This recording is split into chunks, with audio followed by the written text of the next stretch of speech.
Niall Stanage is here, White House columnist for The Hill. I think you could add that acting smug probably never works no matter what in life. It's a bad idea in politics or anything else. Yeah, fair enough. But I guess there is a dismissiveness of Robert Kennedy, and by the White House as well. They kind of laugh it off as not serious. Is there any feeling that at some point that might not be a good idea?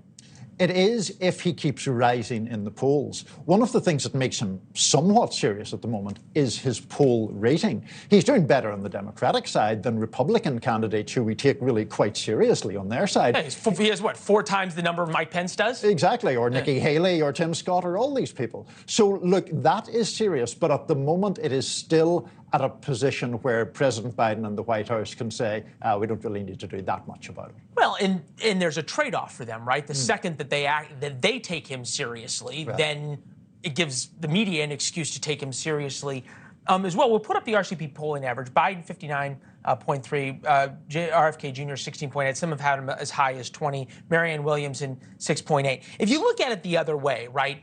There's 40% of Democrats who are saying we want somebody other than the current Democratic president of the United States. Is there any thought by Democrats, especially by the White House, of what if there is somebody else who gets in?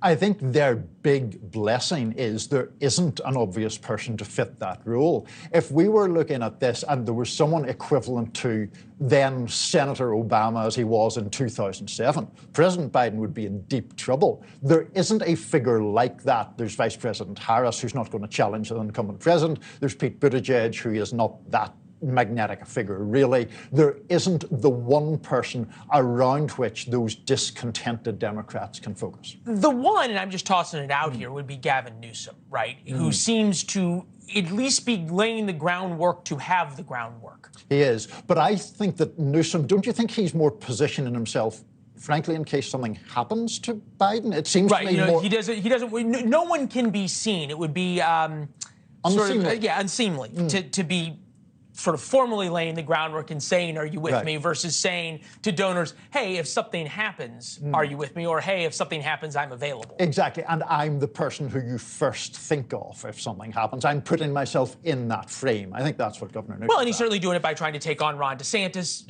mano a mano, showing that he can kind of fight these national fights. It's interesting where Robert Kennedy is coming down because he is taking some unusual positions for Democrats, on guns, number one, but also on the border. He was with Ali Bradley down on the border this morning. Take a listen. I think we need detention. And the reason for that is, I understand the impulse of the administration is that detention is inhumane.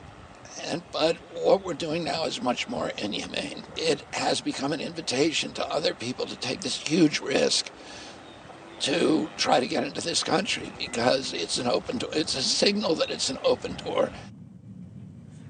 Even as a sort of relevant candidate, doesn't he become very relevant for Republicans to try and help wound President Biden? If not take him out in the primary, you don't have to. It was Teddy Kennedy who wounded Jimmy Carter enough. Sure, absolutely, and you're 100% right about that. One of his major usefulnesses is to Republicans as a Democrat from this hugely, legendary family who is leveling these kind of criticisms at an incumbent Democratic president just by virtue of having the name Kennedy and a D after his name. Right. He's very effective in that way.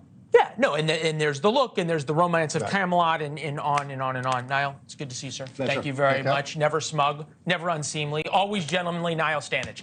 Thanks for watching. Go to newsnationnow.com to find News Nation on your television provider.